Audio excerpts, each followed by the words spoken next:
El Señor esté con ustedes, y con su espíritu. Lectura del Santo Evangelio, según San Juan.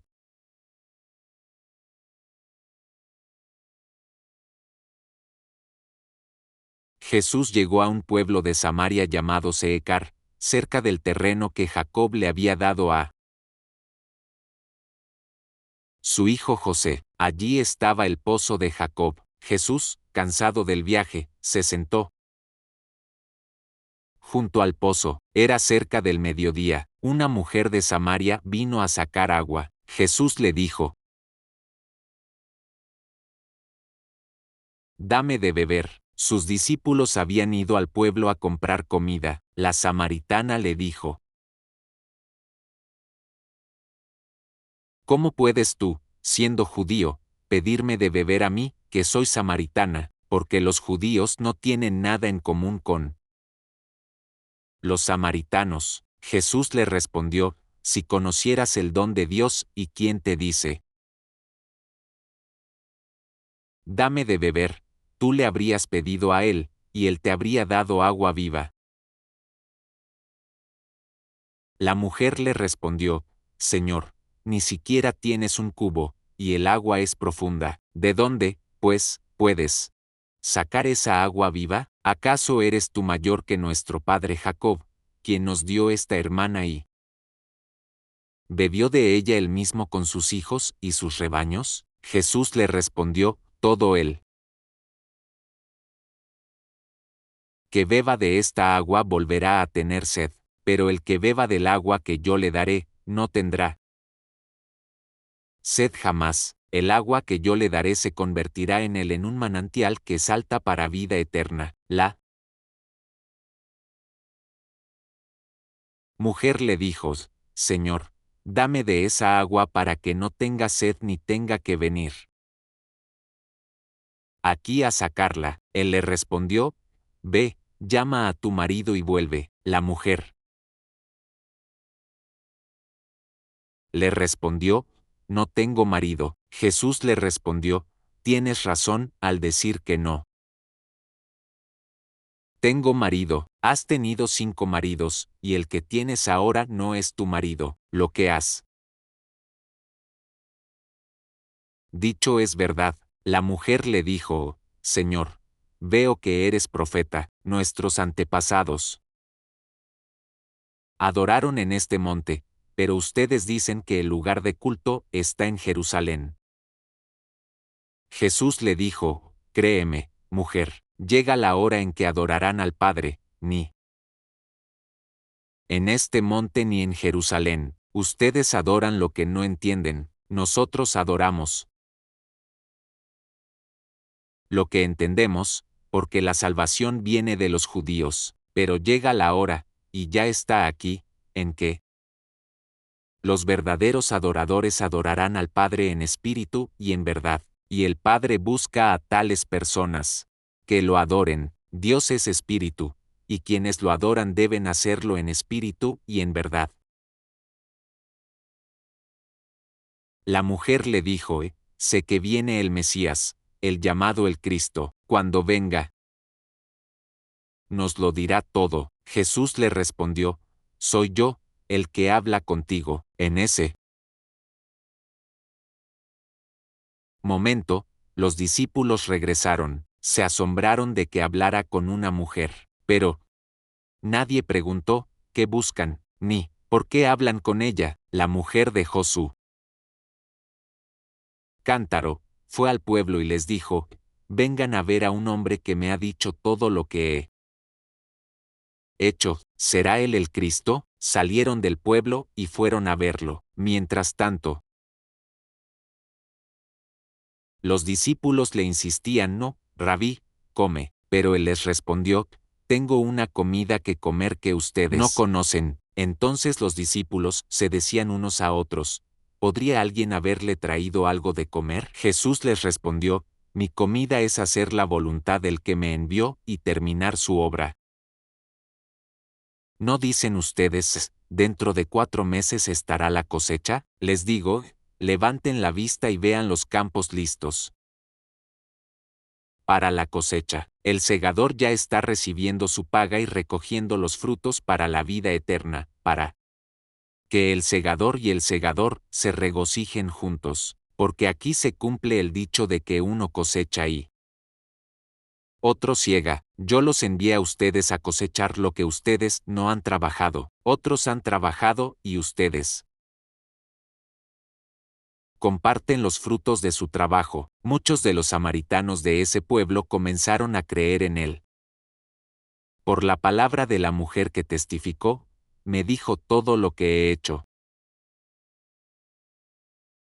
Unos samaritanos se acercaron a él y lo invitaron a quedarse con ellos. Se quedó allí 2 días. Muchos más creyeron en él por su palabra, y le dijeron a la mujer, ya no. Creemos por tu palabra, porque nosotros mismos hemos oído y sabemos que este es verdaderamente el Salvador del mundo, el Evangelio del Señor. Las palabras del Santo Evangelio, los pecados sean borrados.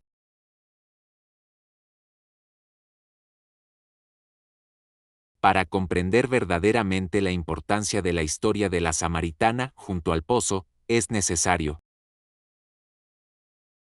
conocer algunos aspectos de geografía, prejuicios religiosos y cómo eran las cosas en la época de Jesús. En primer lugar, hubo una época en que el pueblo judío era una sola nación, pero después del rey Salomón, se dividió en un reino del norte y un reino del sur. El reino del norte llamó Israel y el reino del sur, Judá. Judá tenía el templo en Jerusalén, así que allí adoraban. La gente del norte, al vivir más lejos, subía a las cimas de las montañas, que habían sido lugares de culto tradicionales incluso en tiempos paganos, y adoraban a Dios, erigiendo altares y ofreciéndole sacrificios allí. Y eso estuvo bien mientras existieron las dos naciones, pero entonces ocurrió algo. El reino del norte se alió con el pueblo equivocado y, como resultado, fue conquistado por el imperio asirio. El imperio asirio era interesante porque sabía cómo dividir y conquistar, es decir, cuando se apoderaban de un territorio, deportaban a la mayoría de la población a los confines de su imperio para dividirla en pequeños pueblos y aldeas, y nadie podía rebelarse porque no había suficientes personas con algo en común, así que se llevaron a gran parte de la población. Eso es lo que oímos cuando hablamos de las 10 tribus perdidas de Israel. ¿Y saben qué?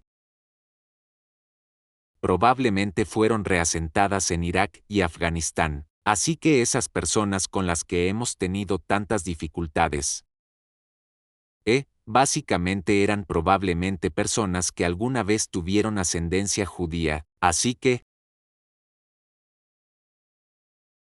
los asirios repoblaron la tierra con pueblos paganos, ya que los trasladaron desde otro lugar del imperio, y con el paso del tiempo, los judíos que permanecieron en esta parte del territorio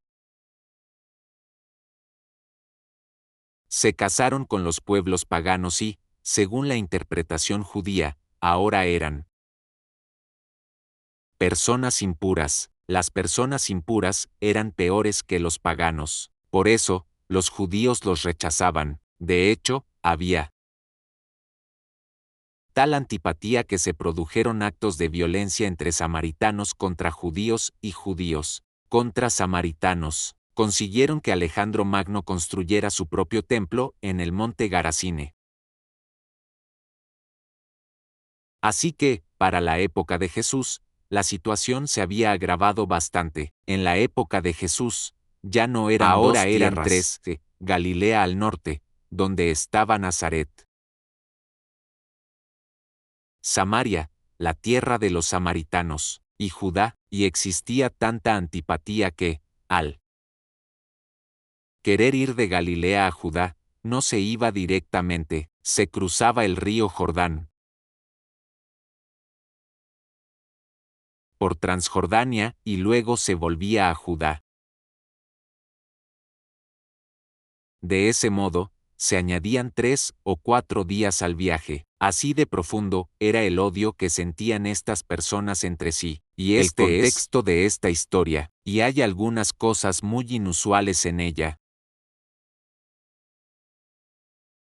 En primer lugar, Jesús y los apóstoles parecen estar cruzando territorio samaritano. No es probable.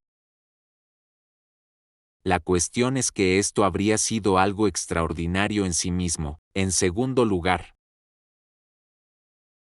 no tenías nada que ver con los samaritanos, y aquí tenemos a Jesús evangelizando a la gente de la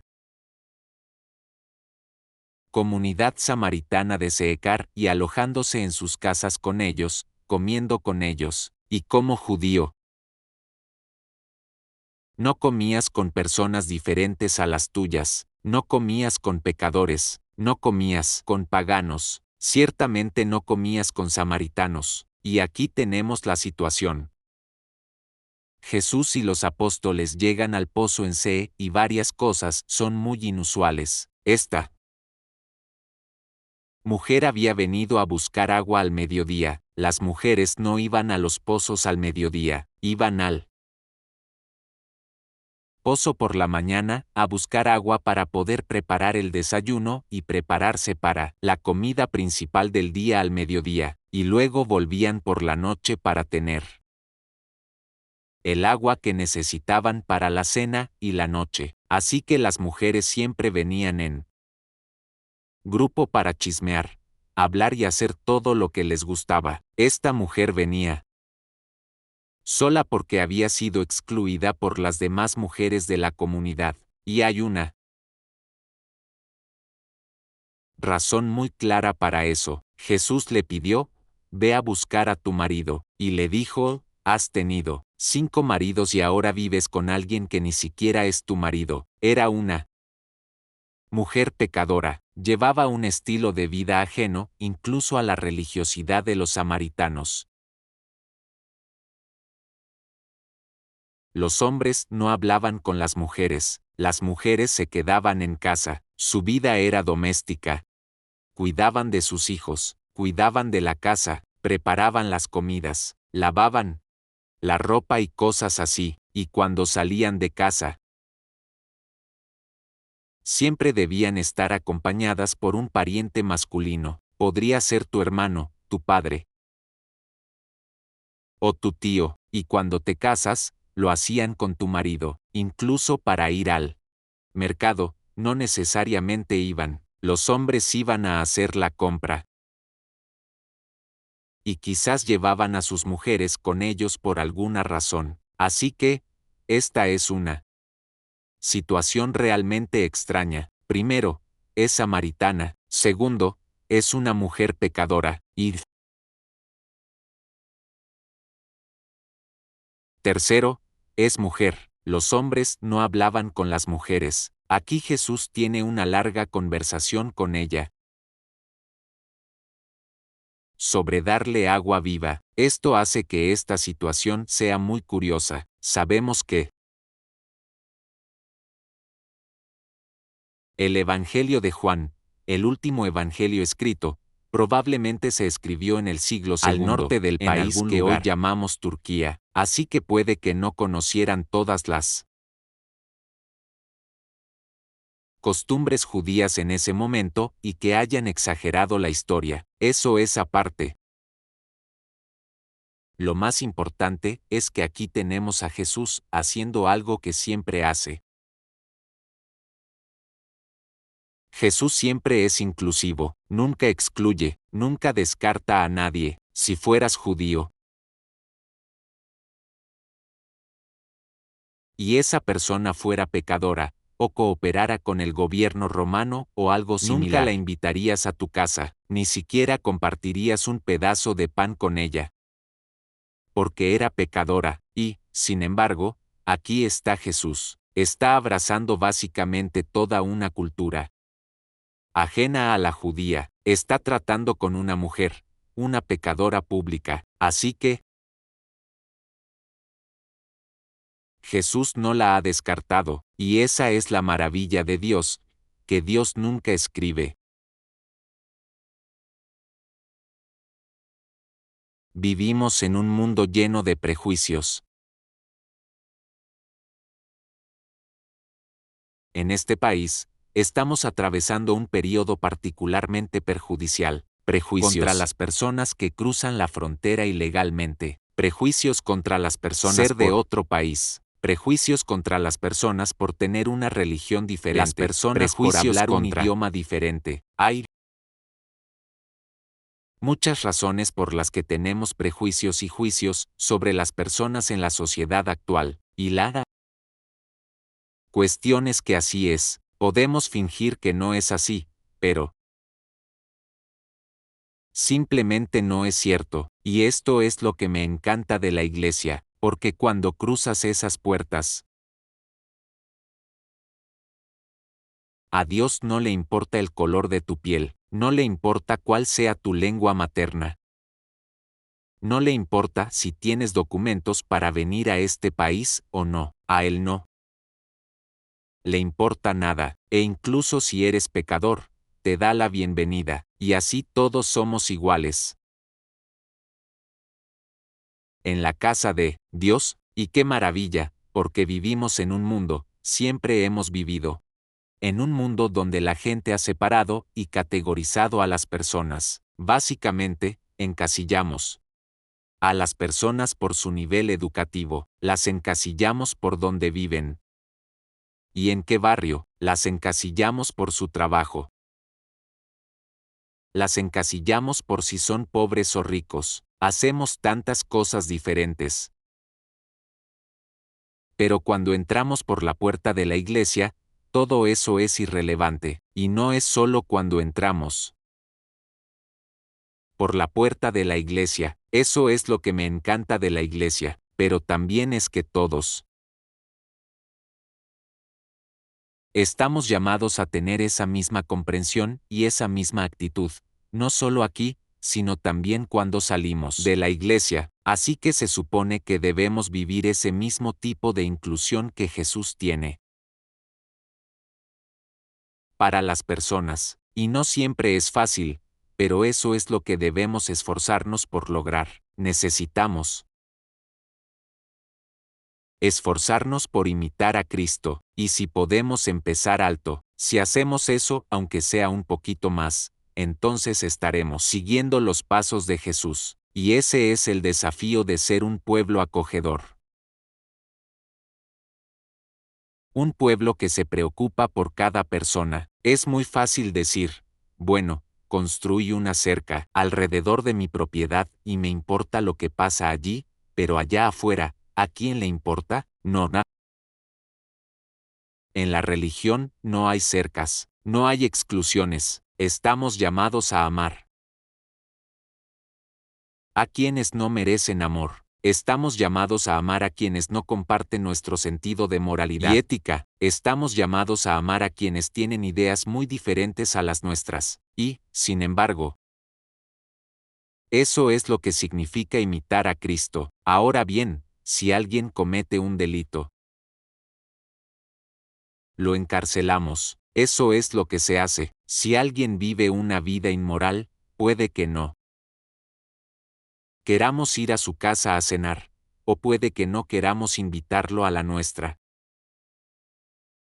Pero, sin embargo, por muy extrañas y ajenas que sean las personas, estamos llamados a tratarlas como Cristo las trataría. Así que ese es el desafío, hermanos y hermanas. Es un desafío que debemos esforzarnos por alcanzar. Puede que no lo alcancemos ni siquiera al final de nuestras vidas, pero siempre debemos trabajar por ello, siempre debemos esforzarnos por ser más santos, mejores, más santos. No creo que Dios busque personas perfectas.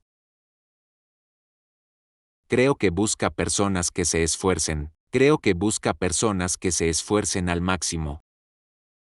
Y ya sea que triunfemos o fracasemos, es en el esfuerzo que encontramos, creo, el amor de Cristo, y depende de nosotros recordar que Dios es amor, y quien permanece en el amor permanece en Dios,